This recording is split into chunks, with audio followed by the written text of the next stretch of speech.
तर बंडखोर खासदारांच्या मतदारसंघामध्ये उद्धव ठाकरेंचा हा दौरा सुरू आहे। शिर्डीमध्ये आता उद्धव ठाकरे पोहोचलेत आणि या दौऱ्याबरोबर आमचे प्रतिनिधी स्वप्नील जाधव सुद्धा प्रवास करतात। आपण थेट जाऊया स्वप्नीलकडून जाणून घेऊया काय नेमकं आज वातावरण शिर्डीतलं आहे। स्वप्नील, उद्धव ठाकरेंचा दौरा आता शिर्डीमध्ये पोहोचलाय। आज त्यांच्या दौऱ्याची सांगता होणार आहे आणि भाऊसाहेब वागचौरेंवर काय नेमकी टीका होतीये याकडे खरं तर मतदारसंघातल्या मतदारांचं सुद्धा लक्ष आहे।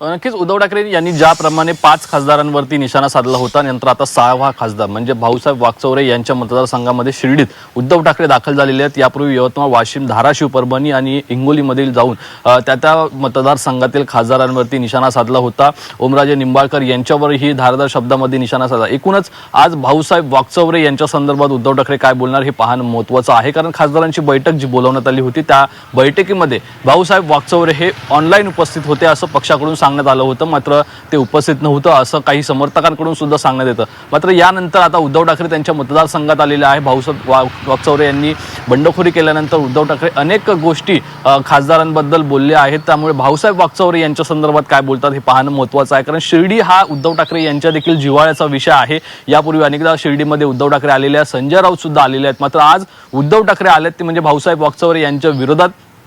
एकूणच मतदारांशी माफी मागितल्यानंतर भाऊसाहेब वागचौरे यांची काही प्रकरणं सुद्धा उद्धव ठाकरे जे आहेत ते उघडकीस आणण्याची शक्यता आहे। गेल्या काही दिवसांपासून भाऊसाहेब वागचौरे यांच्या संदर्भात जी वक्तव्य केली जात आहेत याला कुठेतरी आज उत्तर हे उद्धव ठाकरे यांच्याकडून अधिकृतपणे दिलं जाणार आहे। यापूर्वी स्थानिक मतदार असतील, स्थानिक आमदार असतील यांची सुद्धा उद्धव ठाकरे भेट घेणार आहेत आणि काही माहिती आहे ते जाणून घेणार। मात्र त्यापूर्वी शिर्डीमध्ये उद्धव ठाकरे यांचा दौरा हा सुरू होणार आहे, तो म्हणजे साईबाबांच्या दर्शनानंतर यानंतर उद्धव ठाकरे सभास्थळी दाखल होतील। त्यामुळे साईबाबाच्या दर्शनानंतर उद्धव ठाकरे नक्की साईबाबाच्या चरणी काय मागतात शिर्डीकरांसाठी आणि त्यानंतर मतदारांसमोर काय घेऊन जातात हे पाहणं महत्त्वाचं असेल।